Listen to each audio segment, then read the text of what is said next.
Okay, so welcome to the July meetup of the Sri Lanka DevOps Forum, and we are here to speak about something very special about search.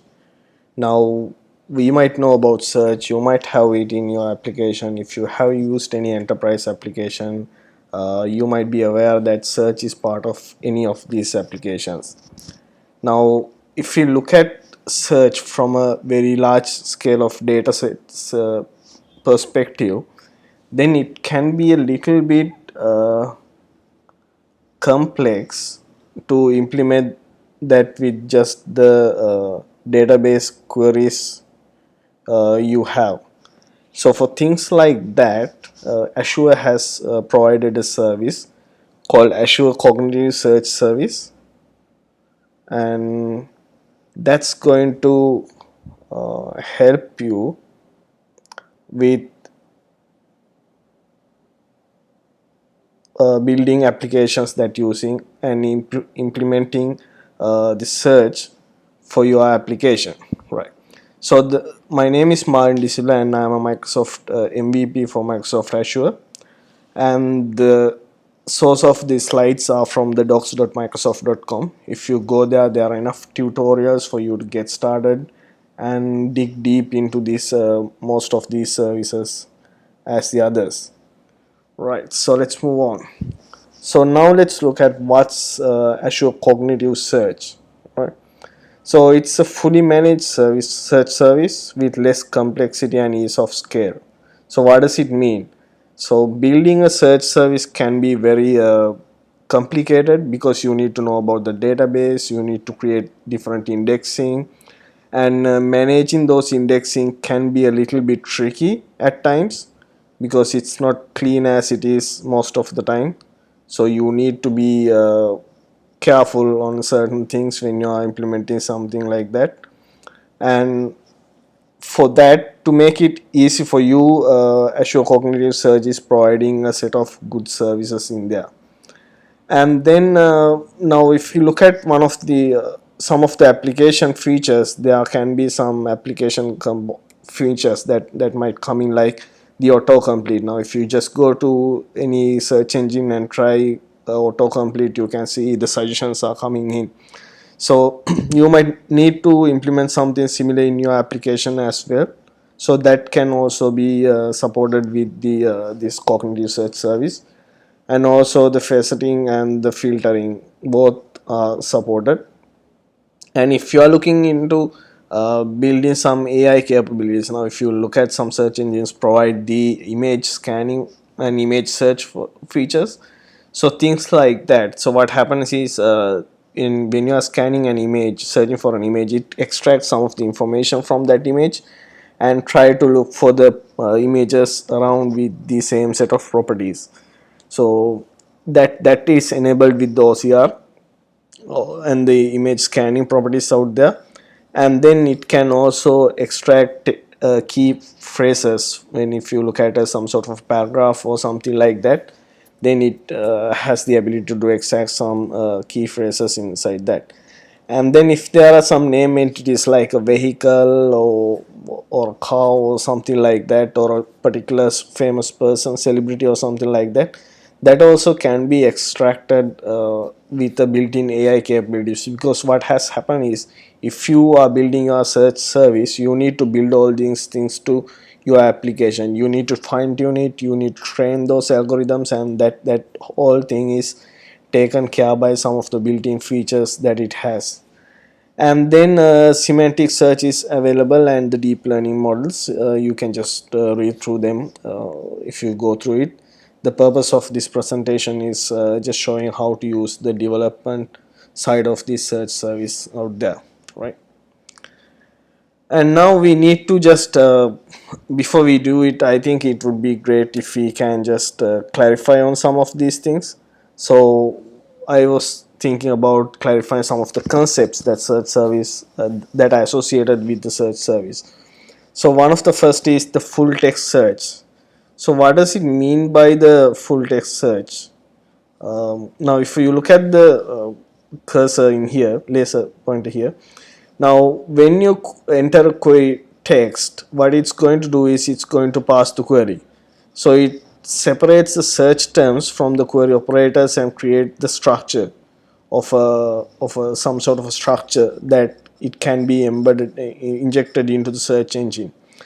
And then those query terms are sent to the analyzer, and so it performs a lexical analysis, and then if there are any unnecessary things or some that are not used with use of values, then those are removed, and the relevant set of terms that are needed for the search will be going in back in there. And then what it does is it's going to it's creating a query tree, and that query tree is passed into the search engine. And in the search engine, what it does is it creates it looks for these indexes where there is a relevance score. Now if I type something like, if you look at here, some sort of text, that text is creating a relevance score with all the available other indexes in the content in there. So depending on the index, it ranks from 0 to 1, as in how much of a matching is there, and then it returns the top set of results depending on what you just query out there. So that's how a full text search is happening.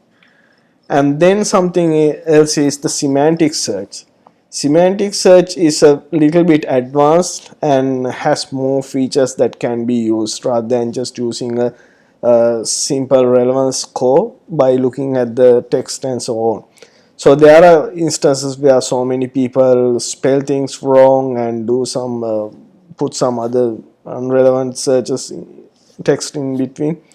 So what happens is, semantic search is capable of doing a spell check. It checks whether the typos are correct or so on. If you have searching, I mean, you might have seen these things when you are searching. It's showing something else, suggestions with the correct spelling on these things. And then it creates a new relevance score based on the semantic ranking. And now the spell correction happens, and then it's creating another index, and then it is sent to a prep model and to do the re-ranking process. So it's not a direct ranking, it does a lot of the spell checking and do much more higher level of query searching there, and then provides the semantic answers back to the based on the relevance score that is calculated again, right? And then if you look at relevance scoring, now if you look at this term capital, now it is relevant in the judicial system as well, the law and order, so crime or punishment or something like that.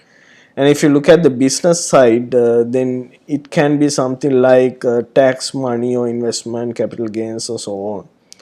And in the letters, if you look at someone searching for like grade 5 student or searching like, then there can be letters related to that. And then if you look at from the country's perspective, this can be relevant for the provinces, states or so on. So relevance scoring is a little bit of an advanced thing. So based on what you are searching, it creates a relevance score, not just considering the individual words that are in there, but looking at the other ones as well. So for example, if you look at, you can search is the capital of Sri Lanka, or you can say capital tax, so things like that. So what happens is, this score is an indicator of an item's relevance in context of the current query, and if higher the score, the more relevant the item is. That's how it's evaluated. In the search results, the items are ranked from the high to low. Now even if you do a Google or Bing search, you can see the most relevant ones are the ones that are shown in the top, and then this value, the search core is coming in, as in how much this is relevant to what we have searched in each result. So in case if you need to see the most highly accurate, if you look at some sort of like anything that is higher than 80% relevant, you can just make a decision based on this search.score property that is coming in, right? And then indexing. So what happens is, when you look at the document or something like that, it extracts the document and then do a fields mapping, and then it does some sort of a thing called skill set execution and do output field mapping, and then it's pushed into index. So if you are using some sort of a database or something like that, this is the process that is going to happen with associated with the search when an indexer is run. So there are two things called, one is the index and the other is the indexer. So the indexer's task is to create this index. So every time it can be happen as granular process or it can be on demand. So what happens is whenever we are searching, we are extracting data from the index rather than the database. So the data are not really querying and the database is not put into hard effort, right? So that's a small introduction, and I will just go to the demonstration. So what I have here is I have a Cosmos DB account here. So I will be using this Cosmos DB as the source for the data storage, and inside here I have a collection called I have a database called DemoDB, and I have a collection called testc. Now I have set the ID as the partition key. This is not the case most of the time, but for the moment I have created two items, and one has the product code as HERM and the brand code as NIRG, and the second one has the product code as the ABC and the brand code as BWR. In case if you are not familiar with Cosmos DB, it's more of a document database where you can access the data using different APIs depending on your knowledge. So the most common one is the SQL API. So this database and the account is created based on the SQL API, right? Now let's go to the Azure portal again, and I'm going to create a search service here. If I just type search, you can see Azure Cognitive Search comes as an option, and I can see the plans and the support, all these things. Let me create this one here, and I will select the subscription and resource group as DevOps demo, and I will make it as demo 2. Not sure that it's available. That's still available, and the location is given as West US, and the pricing tier. Now there are different pricing tiers. If we can start with the free one, so it just means you can have 3 indexes. That means when you are building the application, your application will be using three data sources to 3 tables or something like that to query the data, and same as the indexes. So the amount is 3, and the storage you get up to 50 megabytes. So if you are considering large set of data sets, then this is not the ideal option, but for this demonstration we can actually survive with this. And then comes the basic one. It allows 15 indexes and 15 indexes, and the storage up to 2 GB, and you can scale up to 3 units of this basic instances. That means you can now this one costing $75 per search unit, you can make it 3 out of them, so depending on your need. If you this that will be increased, and so like it goes with standards SS2, S3 and S3 HD, and the storage optimized ones like this. So depending on the scaling and depending on the size, the scaling options will also go high here. Now I will select the free one, right? So it also gives a warning like starting from July 15th, free services may be automatically deleted after 90 days of inactivity. So this means if you haven't used the search service for the 90 days, it will be deleted. So that's fine for me. And I will go for next one, scale. It doesn't allow me to select the replicas because it's not it's on the free tier. If I selected basic or something like that, then that will be available. And the as you can see, the availability is also not available here for 99.9% of time. and the partitions is selected as 1. So I will go to review and create section. So this should validate the ARM template and make it ready for deployment. Okay, something's wrong. I think I already have one of the free ones, so let me change it to a basic one just for the demo. Right, if I go with basic, it has some options to create in the replicas, but many others are not available. But in terms of networking, there are some options. Let me go to create the ARM template here. Right, the validation succeeds, and let me create it. So it might take like a couple of minutes to create this. Let's just wait for a few seconds and see.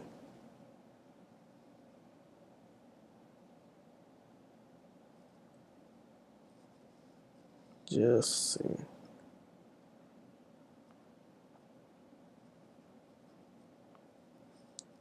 Okay, so the deployment is complete. That means search service is ready. And what we see here is whenever we get it is the standard template, but we have this search URL which is saying the demo2.search.windows.net, and the pricing tier is basic and no SLA for this. And if we go to the data sources, I can create a new data source here,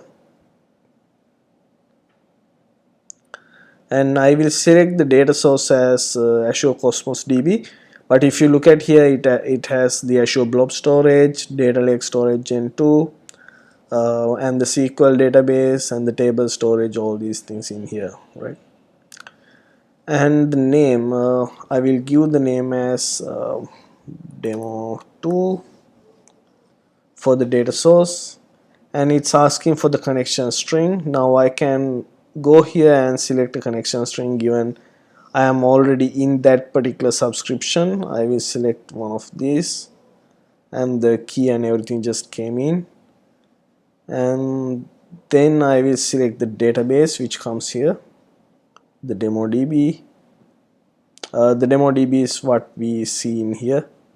As you can see, the database, and the collection is test C, and it asks for the collection as well. And if you need, we can select a query here, as well as you can enable tracking delete. So what does it do is, if a delete operation happens in the Cosmos DB, then that index will be automatically deleted here. And if you select that, you can enable soft delete using custom metadata. So you can specify a column and a value. For example, something like is deleted, and set the delete marker as true. So whenever I am querying, what happens is I will query against that one. That means when I am querying, that doesn't, in the index it contains, but in the querying I will have to manage it separate. So I just leave it right now there, and then I will save this connection. Right. Okay, we'll see how it goes. Okay, so it should be ready right now. Yeah. Right. And then what I can do is I can create an index and the indexer. Now what I will do is I will just go here and create new index. I have some of the ones that I created. Let me just see it as demo2 keys ID, and we can map the fields that as we have it in here. Now, so what I will do is I would like a direct mapping between what we have in the database as well as in the search service. So I will just put the field names as it is. Now if I just go here, add field, retrievable, filterable, and searchable, and then add another field, brand code, and set the same set of properties here. Right. So then I can create any of the fields I need, and I can make them available inside the index. So now what's going to happen is in the index only these two fields will come in along with the ID here, right? So let me just create the index, right? So the index is where the data is stored, and the process of running the index is done by the indexer. So let me create another indexer here. I will make it like demo2 indexer, right? And the index is what I have. Data source is the data source that I have created. I don't have any skill sets defined here, and the descriptions, those are optional, and I can allow it to schedule if the change tracking is enabled, but I don't have it, so I just leave it as it is. And then the maximum failed items, so how many times a search indexing is successful depending on how many items have failed. Now if I set it to 5, if the index has more than 5 items, then it won't update the index up there, so something like that is going to happen. And then let me save this. Right, so the indexer is created, and then I can run the indexer. Oops, okay, so already an indexer is running, that's why it's saying it. So now if I come back here, now I can see there are 2 out of 2 documents have succeeded running the index. If I just come to the index and just run a search query, as you can see, I'm getting the product code and the brand code. Those 2 are the properties that are mapped along with the ID and the search relevance score. So I haven't specified any query here, so that I'm getting as it is. But if I just type ABC here, now this one is coming. Now as you can see, the relevance score is 0.28, because in the query string or anywhere I haven't specified this product code needs to be equal to ABC. So that's the reason what is happening. So all these things can be configured when you are configuring it. So that's a different session that we can do. And then if we go to the index definition, what we can see is this whole JSON of the fields available are here. So now what you can do is you can take this as an ARM template, and if you need to automate the deployment of the search, what you can do is you can use this ARM template as a example, as a sample, and then use it.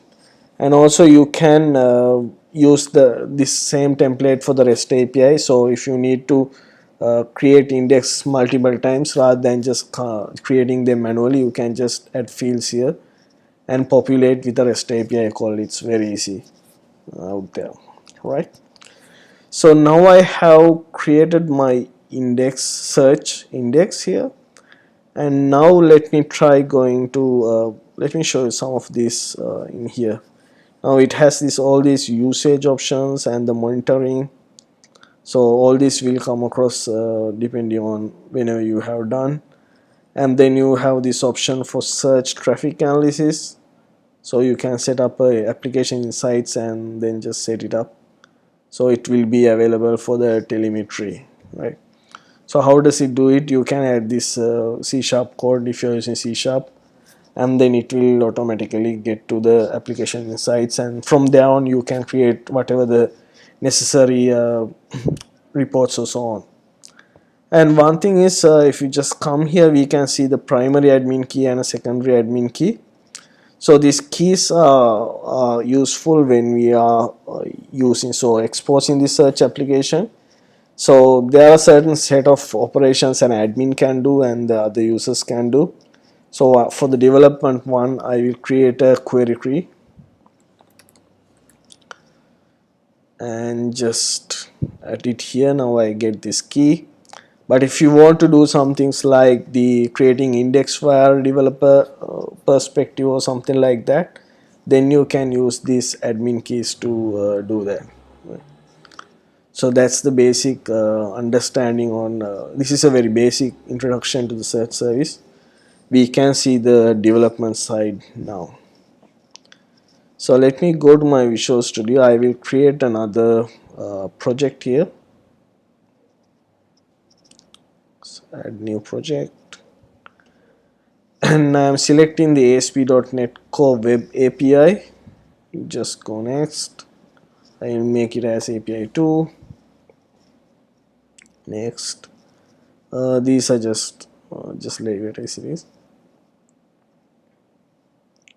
Right, so the API 2 is created, and in the controllers it has this weather forecast controller. That's fine. I'll create a new controller like search test controller. I'll just leave it as it is because we can change it later. So we'll name it as search test controller,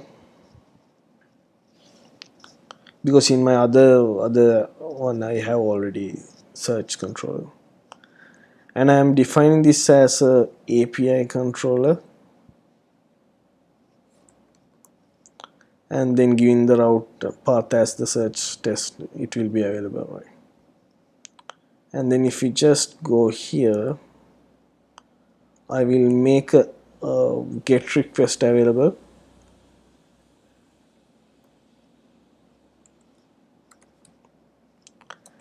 and given that I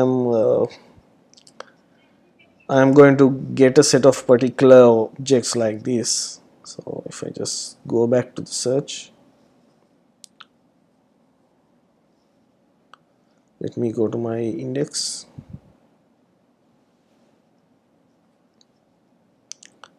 So I just go here. I have this product code and the brand code. Let me create an entity with them. So I will create a class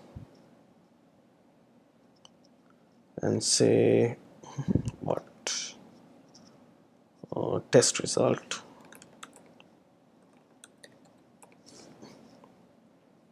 Okay, so inside this I will create two properties.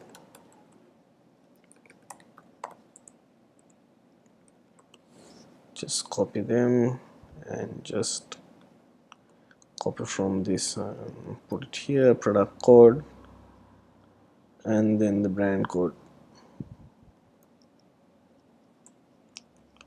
Right. So what I will do is the results that are coming out from the search, I will be casting it into these test results, right?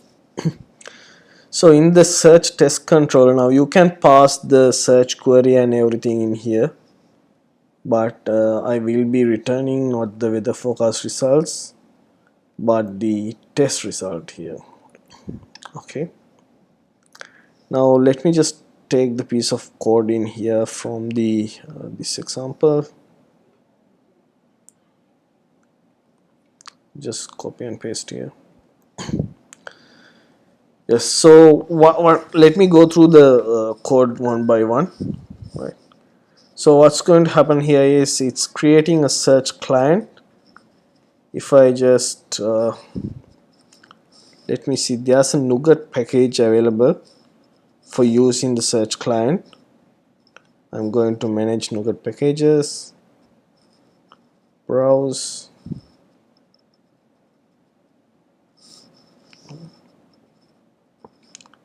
and search client. So this Azure Search.documents, that's a NuGet package for the .NET development, but there is a REST API as well, and if your preference is REST API, or if you can't use the .NET version, then you can always use the REST API version of it. So now I am installing this one. Yeah, accept these things. Right, it's installed.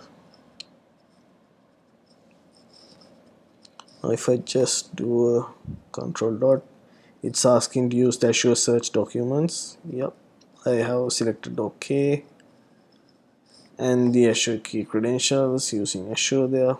Right, so now this is accepting two parameters. One is the three parameters actually. One is the URI, the search endpoint, and then the index name I need to be querying my search against, and the Azure credentials, right? So these are very easily available. If I go to my search service, URL is here. Let me copy and paste it here, right? demo.search.windows.net, that's the correct one. And then the index, what's the name of the index? It's demo2.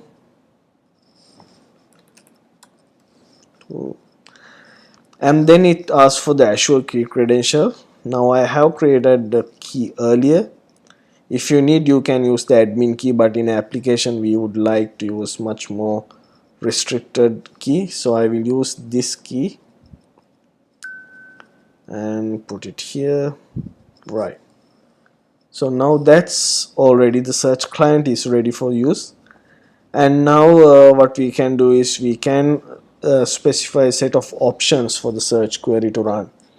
Now there are a few options that if we go to the search options class, oops, you can see what are the options available. Order by, select, all these options are available here. So what I'm going to do is I will leave the include total count as to true, so the total count of the results will come in. And then the filter, I am leaving it empty for the moment, so you can add so many filters based on different columns. And then the size, how many results need to come in the page, and how many records to skip. Now if I need the 10 to 20, I will skip 9 and then select 11, something like that can be done, right? And then in the search client.search method, what it is asking is the search text, exactly what I just typed in inside the, if you just go here in the index, whatever I type here in the query string, that can be available here. So one small change is I will change this to test result. So it's going to return a test result object, and what I will do is I'm creating a list of them as well. And then the results.getResult will be getting a list of search results here. So here the search result is a model available in the Azure Search Documents model, and just let me change this to the test result as well, right? So now this should be good enough for us to see. Let me see, I have here the search documents and the document models, that's it. And let me select this one as the startup project and run the AIS Express.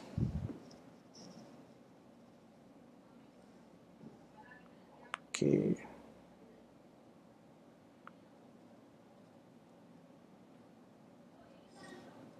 Right, so the search test is there, the endpoint is here. If I just go here, it's a get method and I can try it out. I will just execute this one, and as you can see the response body contains the product code and the brand. So this is not actually the response, direct response from the search result. Let me just go here and put a breakpoint so you can see what are the properties coming in here. So if I execute this one in the results, you can see the total count is coming in here, right? So it's sort of like a JSON that's coming in as the result, as the output, and that one is actually converted into the object mapping here, as you can see, right? Now the total count is 2 here, so what I will do is I will make the size to 1, right, and then run this one.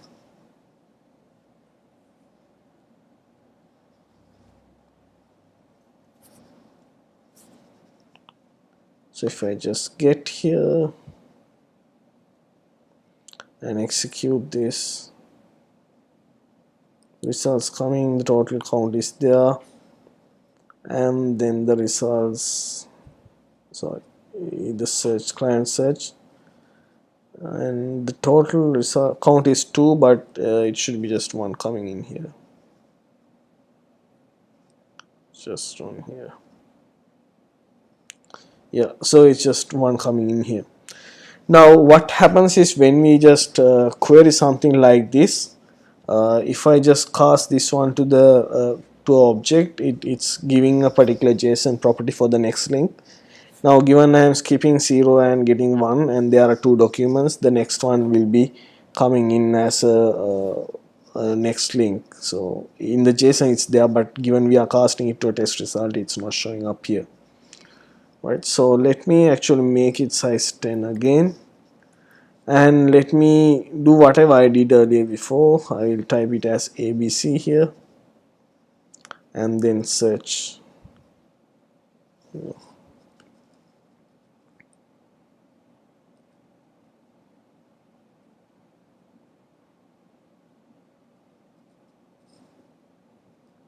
Okay, search text, try it out and execute. Right, so the total count is 1 because only one is having a relevance to this ABC. But if you query if you use the REST API here or even here, you can see the relevance score and all these things coming into here. Now as same as the when you type in here and search it, the same set of properties do come here, right? So the same here, I will select $top equals 1. Let me see whether it's working. Yeah, so it's when you do it, it's coming like just the same way, same set of property, right? So that's the API support. Now what you can do is, rather than only just returning them, you can do quite a lot of things with the search API, and this can be implemented in your application. So what will usually happen is we create a API here, and that API will bring back the search results and then go and fetch from the server, go and display in the website or so on. So that's how it's happening. It's very easy to use it. As you can see, a few line of codes. We have the search client created and define the search options. Now if you need to apply the filters on each of the field, that can also be done with here with the filter setting. It's a string input that is expecting an OData query, right? And then the size and skip options are already there, so those options are all there. Right, so that's what I intended to have it in this session. If you have any questions, just email or put it on Facebook or somewhere, just I can reach them. Right, and thank you very much.